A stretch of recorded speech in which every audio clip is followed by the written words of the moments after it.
Ya pemirsa Garuda TV, jumpa lagi bersama saya, Dewi Sulistia dalam Lampung 8. Sejumlah informasi telah kami rangkai dan siap kami sajikan untuk Anda. Inilah Lampung 8 selengkapnya.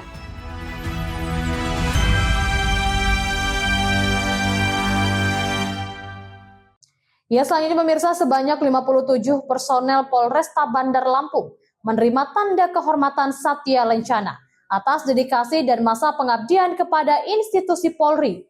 Penghargaan diberikan langsung oleh Kapolresta Bandar Lampung saat upacara yang digelar pada Kamis 22 Januari 2026. Polresta Bandar Lampung memberikan tanda kehormatan atau Satya Lencana kepada 57 personel atas dedikasi dan pengabdian kepada institusi Polri. Penghargaan diberikan langsung oleh Kapolresta Bandar Lampung, Kombes Pol Alfred Jacob Tilukai, di lapangan Polresta Bandar Lampung yang diikuti pejabat utama serta seluruh personel Polresta Bandar Lampung.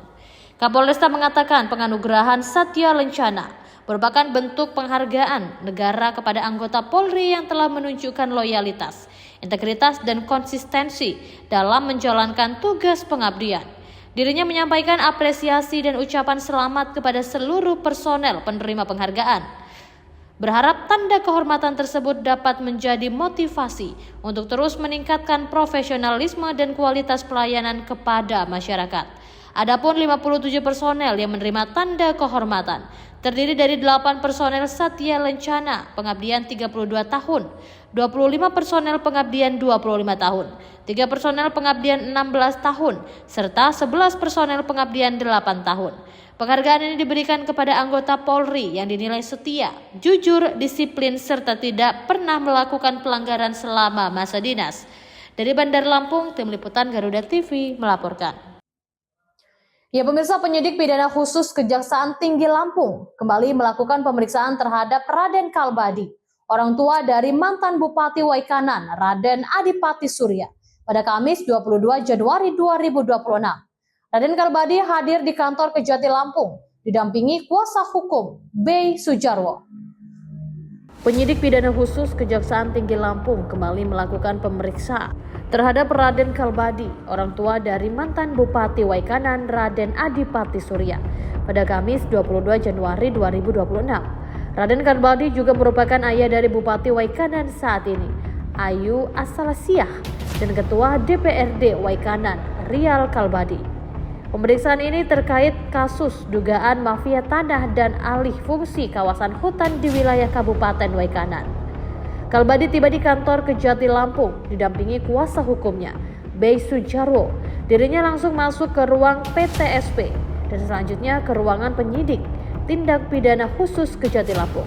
Kalbadi dikenal sebagai tokoh senior di Waikanan, sekaligus pengusaha perkebunan sawit dengan luas ratusan hektar lahan. Garapan disorot penyidik dalam menelusuri dugaan praktik mafia tanah. Pemeriksaan orang tua mantan Bupati Waikanan, Raden Adipati, oleh penyidik Pitsus Kejati Lampung dibenarkan oleh Kasih Penkum Kejati, Riki Ramadan. Sejauh ini, penyidik Kejati Lampung juga telah memeriksa belasan saksi dari Dinas Kehutanan, Dinas Perizinan, hingga Kementerian Kehutanan. Kejaksaan masih mendalami lebih lanjut dugaan praktik penguasaan kawasan hutan dalam kasus tersebut. Dari Bandar Lampung, Tim Liputan Garuda TV, Hermawan Keani melaporkan. Ya, selanjutnya pemirsa, seorang pria di Kabupaten Lampung Tengah diamankan personel tim khusus anti bandit 308 Polres Lampung Tengah karena memiliki senjata api rakitan. Sebelum ditangkap pada Selasa 20 Januari 2026 kemarin, pria bernama Said, berusia 40 tahun, warga Dusun Padang Guci, Kampung Gedung Harta, Kecamatan Selagi Lingga, Kabupaten Lampung Tengah tersebut sering memamerkan senjata api ilegal yang dimilikinya untuk tujuan pamer dan menakut-nakuti. Seorang pria di Kabupaten Lampung Tengah diamankan personel tim khusus anti bandit 308 Polres Lampung Tengah karena memiliki senjata api rakitan.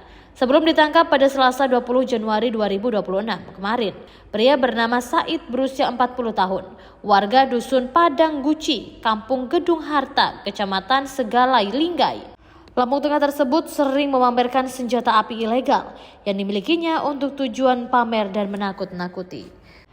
Kasat Reskrim Polres Lampung Tengah, AKP Devrat Aplia Arfan mengatakan, selain unit senjata api rakitan yang dimiliki secara ilegal, Said juga memiliki peluru aktif dan kerap digunakan untuk tujuan yang tidak pasti. Ditangkapnya Said membuat masyarakat setempat merasa lega dan aman.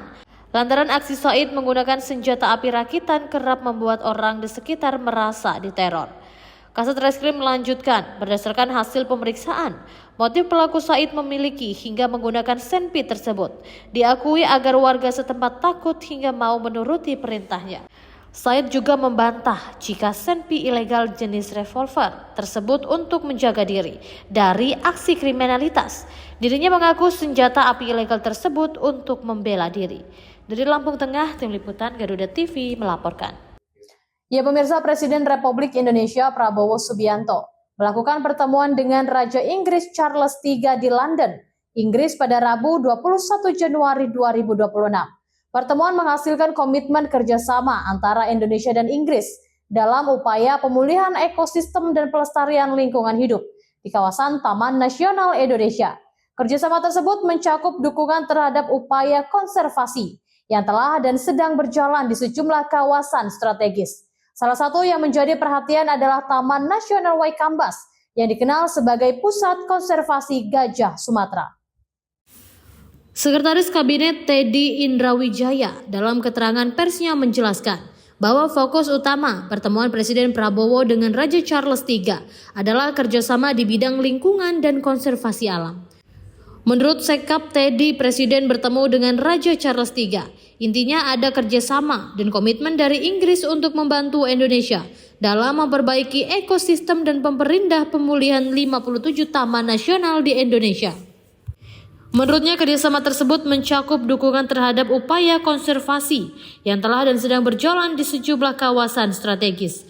Salah satu yang menjadi perhatian adalah Taman Nasional Waikambas di Lampung yang selama ini dikenal sebagai pusat konservasi gajah Sumatera. Selain Waikambas, kerjasama konservasi juga dilakukan di kawasan Pesungan, Aceh. Sekap menjelaskan bahwa kawasan tersebut merupakan tanah milik Presiden Prabowo yang telah diserahkan kepada negara untuk kepentingan pelestarian lingkungan. Sekap juga menyebutkan bahwa total luas lahan tersebut mencapai sekitar 90.000 hektar yang tersebar di beberapa lokasi. Meski demikian, tidak seluruh lahan tersebut akan digunakan khusus untuk konservasi gajah. Pertemuan Presiden Prabowo dengan Raja Charles III ini menegaskan komitmen Indonesia dalam memperkuat kerjasama internasional di bidang pelestarian lingkungan hidup, sekaligus menunjukkan diplomasi hijau sebagai salah satu prioritas dalam membangun bilateral Indonesia-Inggris. Tim Liputan Garuda TV melaporkan. Alam yang mempesona, budaya yang mengakar, dan sejarah yang menawan. Berarti setiap domba ada pelatihnya masing-masing? Ada. Setiap sudutnya selalu punya cerita yang akan diceritakan. Perjalanan keindahan dari negeri yang luar biasa. Jelajah Nusantara. Setiap Sabtu dan Minggu hanya di Garuda TV. Ya pemirsa, Bupati Lampung Tengah Ella Siti Nuryamah mengapresiasi perhatian serta dukungan pemerintah pusat terhadap penanganan konflik gajah dan manusia di Bumi Tuwah Bepadan. Bupati Ella menuturkan penanganan konflik gajah dan manusia di kawasan Taman Nasional Waikambas perlu adanya campur tangan pemerintah pusat. Bupati Lampung Timur Ella Siti Nuryamah mengapresiasi perhatian serta dukungan pemerintah pusat terhadap penanganan konflik gajah dan manusia di Bumi Tuwah Bapenda. Menurut Ella, selama ini pemerintah daerah kerap jadi bantalan lantaran berada di posisi terdepan sebagai penyangga dampak konflik. Sinyal positif dari Presiden Prabowo Subianto yang mendukung penyediaan sumber daya dalam pembangunan pembatasan permanen antara kawasan konservasi dan permukiman warga.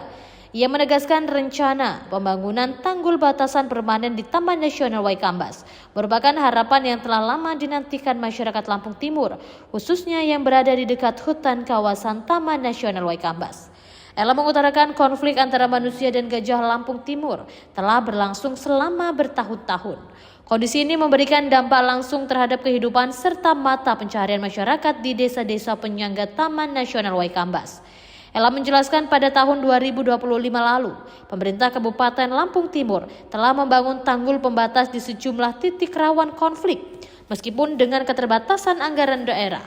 Salah satu lokasi prioritas pembangunan berada di Desa Braja Asri yang dinilai memiliki tingkat resiko konflik yang tinggi.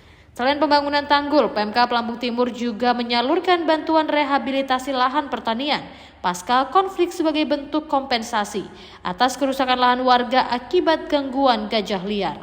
Dari Lampung Timur, Tim Liputan Garuda TV melaporkan. Ya pemirsa, kantor wilayah Direktorat Jenderal Bea dan Cukai Sumatera bagian Barat mencatatkan rapor membanggakan, mengumpulkan penerimaan negara 2,53 triliun sepanjang tahun 2025 dalam hal pemberantasan narkoba dan berhasil menyita 68,2 kg sabu, 50,5 kg ganja, 255 butir ekstansi, serta 300 butir psikotropika dan tembakau gorila diklaim mampu menyelamatkan 351.815 jiwa dari bahaya narkoba. PLT Kepala Kanwil DJBC Sumatera bagian Barat meliputi Provinsi Sumatera Barat, Provinsi Riau, Provinsi Kepulauan Riau, Provinsi Jambi, Provinsi Bengkulu, dan Lampung. Rahmat Solik menyampaikan penerimaan negara 2,53 triliun rupiah, melampaui sekitar 363% dari target yang ditetapkan.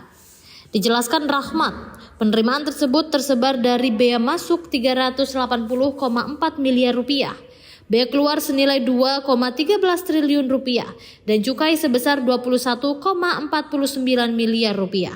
Diketahui bea masuk merupakan pungutan negara untuk barang impor, sedangkan bea keluar adalah pungutan untuk barang ekspor.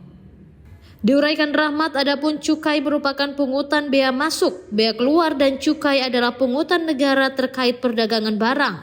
Bea masuk untuk impor, bea keluar untuk ekspor, sedangkan cukai untuk barang konsumsi tertentu seperti rokok, alkohol, dan yang berdampak negatif.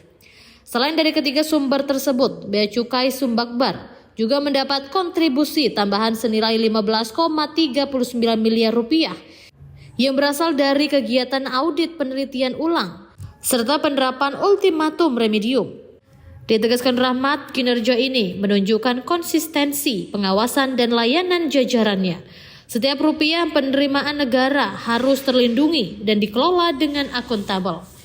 Di samping itu, bea cukai juga menunjukkan taringnya dalam fungsi pengawasan di wilayah Lampung dan Bengkulu. Petugas berhasil mengamankan sedikitnya 62,5 juta batang rokok ilegal. Setara berhasil menyelamatkan potensi kerugian negara 61,67 miliar rupiah. Selain rokok, petugas menyita 17.416 liter minuman mengandung etil alkohol atau miras ilegal dengan potensi kerugian negara 1,54 miliar rupiah. Di sektor kepabeanan, berbagai barang impor ilegal juga berhasil dicegat. Di antaranya 6 unit peti kemas berisi 1.200 tray senilai 1,24 miliar rupiah. Ratusan koli barang ekspor, pakaian, elektronik hingga suplemen. Dari truk-truk yang melintas hingga ratusan bal tekstil dan produk tekstil ilegal. Dalam hal pemberantasan narkoba, Tim Gabungan Bea Cukai Sumbakbar juga berhasil menggagalkan penyelundupan narkotika dalam jumlah besar di gerbang Sumatera sepanjang 2025.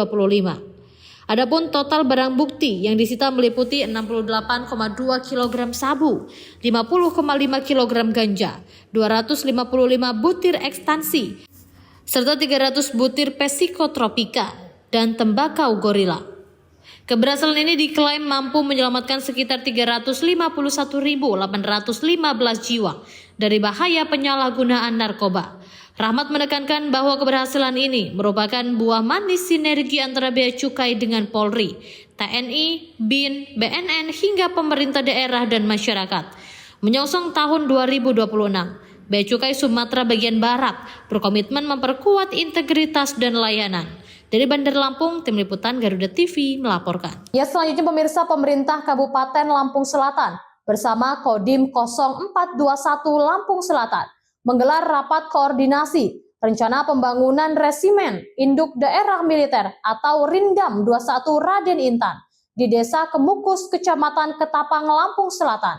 Rakor tersebut menyepakati pembentukan tim terpadu untuk mendukung kelancaran pembangunan agar berjalan adil dan berpihak pada rakyat.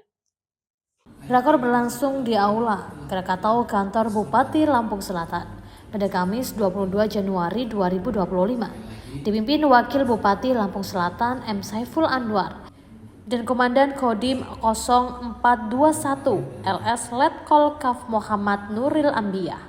Komandan Kodim menyampaikan pembangunan Rindam 21 Raden Intan merupakan program strategis nasional yang bertujuan memperkuat pertahanan negara sekaligus mendorong pembangunan wilayah, membuka lapangan kerja dan meningkatkan kesejahteraan masyarakat.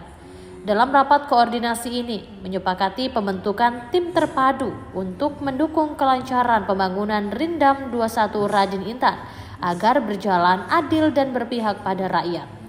Dandim mengatakan masyarakat jangan kekhawatiran soal lahan warga terdampak. TNI dan pemerintah akan menyiapkan solusi sosial bagi warga yang telah lama mengelola lahan.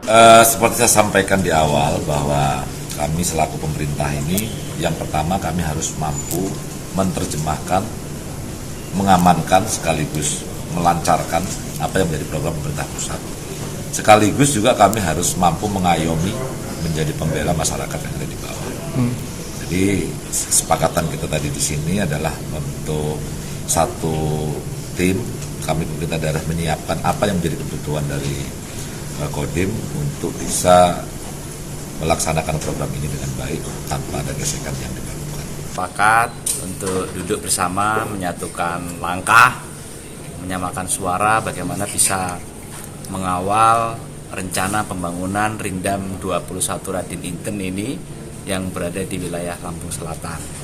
Tentunya proses ini juga masih berlanjut dan sekali lagi pada pertemuan hari ini semuanya komitmen untuk menegaskan bagaimana rencana pembangunan Rindam ini bisa terwujud. Dalam prosesnya tentu ada hambatan-hambatan, ada kendala-kendala seni ya yang membutuhkan solusi dan tentunya pemikiran kita semuanya. Makanya tidak hanya berhenti di sini saja, harapannya setiap kendala atau hambatan yang ada bisa kita mitigasi tentunya dan bisa kita carikan solusi yang terbaik. Sekali lagi kita berada di Lampung Selatan ini, kita berdiri di atas rakyat. Artinya tetap kepentingan rakyat juga yang kita prioritaskan. Sementara itu, Wakil Bupati Lampung Selatan, Saiful Anwar menegaskan komitmen pemerintah daerah untuk mendukung program pemerintah pusat tanpa mengabaikan perlindungan dan kepentingan masyarakat. Dari Lampung Selatan, Tim Liputan Garuda TV, Hari Afriansyah melaporkan. Ya pemirsa, pemerintah Provinsi Lampung terus melakukan pembenahan menyeluruh terhadap basis data alat berat yang beroperasi di Lampung. Langkah ini bagian dari upaya meningkatkan pendapatan asli daerah PAD dari sektor pajak alat berat yang dinilai belum tergarap optimal. Guna mencapai target PAD, Bapeda juga terus mendorong perluasan dan kemudahan akses pembayaran pajak, di antaranya perlibatan badan usaha milik desa. BUMDes diperkuat sebagai titik layanan pembayaran pajak untuk menjangkau hingga ke tingkat desa. Asisten Bidang Administrasi Umum Pemprov Lampung, Sulpakar, menjelaskan bahwa pendataan ulang alat berat menjadi agenda penting pemerintah daerah. Pembaruan data tersebut diperlukan agar pemerintah memiliki informasi yang akurat dan terkini sebagai landasan dalam pelaksanaan pemungutan pajak yang lebih efektif. Menurutnya, ketersediaan data yang valid merupakan faktor krusial dalam mendongkrak penerimaan PAD dari pajak alat berat. Ketidakakuratan data menyebabkan masih banyak objek pajak alat berat yang belum teridentifikasi secara optimal. Karena itu pendataan ulang dilakukan untuk menutup celah tersebut, sekaligus memperbaiki sistem administrasi perpajakan daerah. Tidak hanya berhenti pada pendataan, Pemprov Lampung juga akan membentuk tim khusus yang fokus mengawal optimalisasi pajak alat berat. Tim optimalisasi pajak alat berat tersebut dikomandoi Bapenda bekerja sama dengan Badan Perencanaan Pembangunan Daerah Bapeda, serta melibatkan berbagai organisasi perangkat daerah OPD terkait. Kepala Badan Pendataan Daerah Bapenda Provinsi Lampung, Slamet Riyadi menjelaskan bahwa kontribusi PAD menjadi pilar utama dalam menopang pendapatan daerah. Slamet Riyadi menyebutkan bahwa dari total pendapatan daerah yang ditargetkan pada 2026, porsi PAD menyumbang lebih dari separuh. Hal ini mencerminkan komitmen pemerintah daerah untuk memperkuat kemandirian fiskal dan mengurangi ketergantungan pada dana transfer. Lebih lanjut, Slamet merinci bahwa target PAD adalah 4 triliun. Tersebut berasal dari beberapa pos pendapatan. Kontributor terbesar berasal dari pajak daerah, targetnya mencapai 3,2 triliun rupiah. Selain pajak daerah, proyeksi penerimaan dari retribusi daerah sebesar 481 miliar rupiah. Sementara itu hasil pengelolaan kekayaan daerah yang dipisahkan ditargetkan menyumbang 202 miliar rupiah. Serta pendapatan asli daerah lainnya yang sah sebesar 110 miliar. Untuk pendapatan transfer pada 2026, Pemprov Lampung menetapkan target sebesar 2,87 triliun rupiah. Angka tersebut mayoritas bersumber dari transfer pemerintah pusat yang mencapai 2,84 triliun rupiah dan transfer antar daerah sebesar 32,9 miliar rupiah. Adapun untuk kategori lain-lain, pendapatan daerah yang sah ditargetkan sebesar miliar. Menurut Slamet Riyadi, guna mencapai target PAD yang telah ditetapkan, Bapenda terus mendorong perluasan dan kemudahan akses pembayaran pajak. Optimalisasi lokasi pembayaran menjadi salah satu fokus utama dalam strategi peningkatan penerimaan.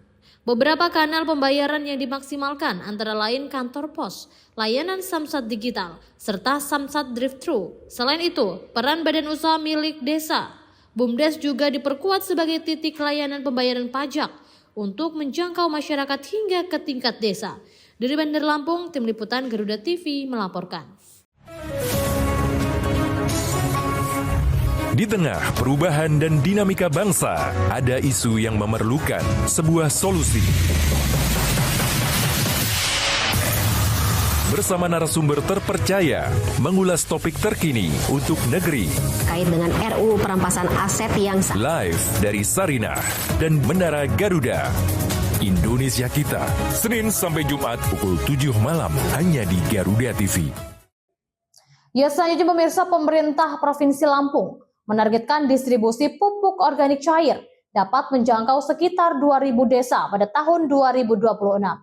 Upaya ini merupakan bagian dari penguatan program Desaku Maju yang difokuskan untuk meningkatkan produktivitas pertanian serta memperkuat ketahanan pangan di wilayah pedesaan. Pemerintah Provinsi Lampung menargetkan distribusi pupuk organik cair dapat menjangkau sekitar 2.000 desa pada tahun 2026. Upaya ini merupakan bagian dari penguatan program Desaku Maju yang difokuskan untuk meningkatkan produktivitas pertanian serta memperkuat ketahanan pangan di wilayah perdesaan. Kepala Badan Perencanaan Pembangunan Daerah Provinsi Lampung, Anang Rizkianto, mengatakan target ditetapkan setelah dilakukan evaluasi pelaksanaan program Desaku Maju pada tahun 2025. Salah satu program yang dinilai berhasil adalah penyediaan pouch bagi petani karena terbukti mampu meningkatkan hasil produksi pertanian. Menurut Anang, pendistribusian pouch dilakukan berdasarkan potensi dan kondisi masing-masing desa atau kelompok tani. Prioritas diberikan kepada wilayah yang memiliki tingkat produksi pada tinggi agar dampaknya lebih optimal terhadap peningkatan hasil pertanian. Dirinya menambahkan program ketahanan pangan di Provinsi Lampung akan terus ditingkatkan melalui berbagai kebijakan yang mendukung peningkatan produktivitas pertanian di desa, termasuk perluasan distribusi pouch. Terkait distribusi pupuk organik cair, Anang mengungkapkan bahwa pada tahun awal, pupuk organik cair telah disalurkan ke 500 titik desa. Pada tahun 2026, pemerintah Provinsi Lampung menargetkan penambahan distribusi ke 1.500 titik desa. Dari Bandar Lampung, Tim Liputan Garuda TV melaporkan. Selanjutnya pemirsa, anggota Komisi 1 DPRD Provinsi Lampung, Budiman AS, meminta penegakan hukum terhadap peredaran rokok dan pakaian ilegal dilakukan secara menyeluruh, mulai dari hulu hingga ke hilir.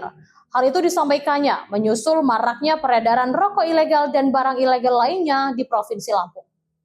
Anggota Komisi 1 DPRD Provinsi Lampung, Budiman AS, meminta penegakan hukum terhadap peredaran rokok dan pakaian ilegal dilakukan secara menyeluruh, mulai dari hulu hingga ke hilir.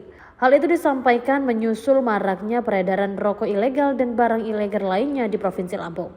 Sebagaimana terungkap dalam hasil penindakan Kantor Wilayah Direktorat Jenderal Bea dan Cukai DJBC Sumatera Bagian Barat sepanjang tahun 2025. Meski demikian, Budiman tetap memberikan apresiasi atas kinerja Bea Cukai Sumbakbar. Ia berhasil membukukan penerimaan negara sebesar 2,53 triliun sepanjang tahun 2025. Capaian tersebut melampaui target hingga 363%. Politisi Demokrat ini memberikan catatan kritis agar pengawasan dan penindakan terhadap peredaran rokok ilegal di Provinsi Lampung lebih diintensifkan. Peredaran rokok ilegal tidak hanya merugikan negara dari sisi penerimaan cukai, tetapi juga mengancam berlangsungnya industri rokok resmi yang telah memenuhi kewajiban perizinan dan perpajakan. Dari Bandar Lampung, Tim Liputan Garuda TV melaporkan. Ya pemirsa, PT Pelabuhan Indonesia Persero Pelindo Group Regional 2 Panjang meresmikan Intelligent Planning dan Control Room yang berlokasi di kantor Terminal Peti Kemas Lantai 3 pada Rabu 21 Januari 2026. Peresmian ini menjadi bagian dari langkah transformasi berkelanjutan Pelindo dalam memperkuat sistem perencanaan dan pengendalian operasional kepelabuhanan yang terintegrasi serta berbasis data. Acara peresmian tersebut dihadiri Eksekutif Direktur Pelindo Regional 2, Budi Persetio, Direktur Operasional dan Teknik IPC Terminal Peti Kemas, Ahmad Mimbar, Kepala Kantor Kesyah Bandaran, dan Otoritas Pelabuhan Kelas 1 Panjang, Hotmarojohan Hutapea, serta General Manager Pelindo Regional 2 Panjang, Hardianto. Turut hadir pula para Ketua Asosiasi Kepelabuhan di wilayah Pelabuhan Panjang, Kepala KSOP Kelas 1 Panjang, Hotmarojohan Hutapea, menyampaikan apresiasinya terhadap inisiatif Pelindo dalam menghadirkan IPNC ROM sebagai pusat kendali operasional yang terintegrasi. Menurutnya, keberadaan fasilitas tersebut merupakan langkah strategis dalam mendukung keselamatan, keamanan, dan kelancaran operasional pelabuhan. Keberadaan Intelligent Planning dan Control Room ini merupakan langkah positif dalam mendukung keselamatan, keamanan, serta kelancaran operasional pelabuhan. Diharapkan sinergi antara regulator dan operator pelabuhan dapat terus diperkuat, guna mewujudkan pelayanan kepelabuhan yang tertib, andal, dan berdaya saing. General Manager Pelindo Regional 2 Panjang, Hardianto, menegaskan IPNC Room akan menjadi motor penggerak dalam peningkatan kualitas layanan kepelabuhan. Melalui fasilitas ini, Pelindo dapat melakukan monitoring dan pengendalian operasional secara real-time, sehingga setiap potensi kendala dapat diantisipasi lebih cepat dan tepat. Manajer Area IPC, Terminal Peti Kemas Area Panjang, Anang Subagiono, menambahkan IPNC Room akan menjadi instrumen penting dalam mendukung kelancaran operasional Terminal Peti Kemas. Menurutnya, pusat kendali ini akan meningkatkan visibilitas operasional dan memperkuat koordinasi antar unit kerja di lingkungan pelabuhan. Kehadiran IPNC Room juga mendapat sambutan positif dari kalangan pengguna jasa pelabuhan. Perwakilan Asosiasi Gabungan Importir Nasional seluruh Indonesia, Yusuf Kohar, berharap fasilitas ini dapat memberikan dampak nyata terhadap peningkatan kualitas layanan di Pelabuhan Panjang. Integrated Planning dan Control Room sendiri merupakan metamorfosis strategis dari gedung pusat pelayanan satu atap Pelindo Regional 2 Panjang.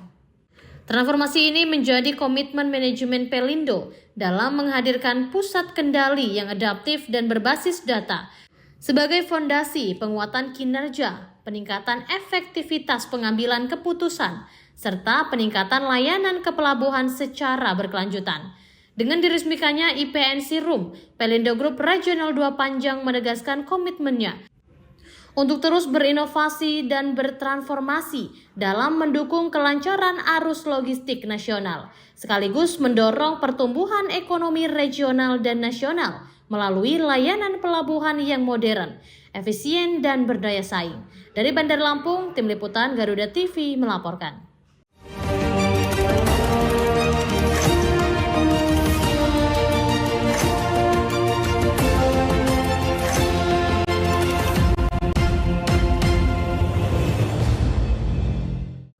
Ya pemirsa, PT HK Aston bersama PT Bakauheni Terbanggi Besar Tol melakukan normalisasi saluran air di jalan penghubung antar kabupaten yang berada di Dusun Banjarmulia, Kecamatan Gunung Sugih, Kabupaten Lampung Tengah pada Senin 12 Januari 2026.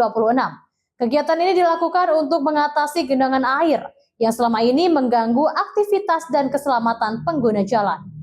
Normalisasi merupakan bagian dari program tanggung jawab sosial dan lingkungan HK dan BTB sebagai respons atas aspirasi masyarakat yang mengeluhkan genangan air di ruas jalan kabupaten yang menghubungkan Lampung Tengah dengan Lampung Timur serta Kota Metro. Manajer area tol Bakauheni Terbangi Besar, Andri Pandiko, mengatakan pihaknya langsung menurunkan alat berat setelah menerima laporan dari warga. Menurut Andri, proses normalisasi dilakukan secara bertahap selama kurang lebih 2 pekan. Tim di lapangan melakukan pembersihan endapan dan sampah, pelebaran serta pendalaman saluran air hingga akhirnya mengarahkan aliran air ke anak sungai terdekat. Sementara Alwi, warga Dusun Banjarmulia, menyebutkan bahwa ruas jalan tersebut memiliki peran penting sebagai jalur penghubung antar daerah dan memiliki volume lalu lintas yang cukup padat. Ia mengapresiasi langkah cepat HK dan BTB dalam membantu menyelesaikan permasalahan yang telah lama dikeluhkan warga. Dari Lampung Tengah, Tim Liputan Garuda TV melaporkan. Ya, selanjutnya pemirsa, video aksi heroik PLT Bupati Lampung Tengah, Ikoman Koheri, geger di media sosial. PLT Bupati mencoba membantu memadamkan api yang melahap sepeda motor saat melintas di kompleks perkantoran pemerintah daerah Kabupaten Lampung Tengah. Dengan menyebarkan sebotol air mineral, api langsung padam setelah racun api disemprotkan ke arah api. Pelaksana tugas Bupati Lampung Tengah, Ikoman Koheri, secara spontan memadamkan sepeda motor warga yang terbakar. Peristiwa itu terjadi saat rombongan PLT Bupati Lampung Tengah melintas di komplek perkantoran pemerintah Kabupaten Lampung Tengah. Video berdurasi 50 detik yang diterima redaksi Garuda TV Lampung pada Kamis 22 Januari 2026 memperlihatkan Komang Koheri langsung turun dari kendaraan dinasnya mengenakan batik merah dan celana hitam. Tanpa ragu ia langsung berlari menuju lokasi motor yang tengah terbakar di tepi jalan. Kebakaran motor tersebut berhasil dipadamkan setelah ajudan PLT Bupati Lampung Tengah, Brigpol Amos Simanjunta, mengeluarkan alat pemadam api ringan atau racun api. Aksi PLT Bupati Lampung Tengah ini pun viral di media sosial dan menjadi perbincangan warganet. Dari Lampung Tengah, Tim Liputan Garuda TV melaporkan. Ya, demikian pemirsa, informasi tadi sekaligus mengakhiri perjumpaan kita untuk hari ini. Tetap saksikan Lampung 8 dimanapun Anda berada. Saya Dewi Sulistya beserta kru dan jajaran yang bertugas pamit undur diri dan sampai jumpa.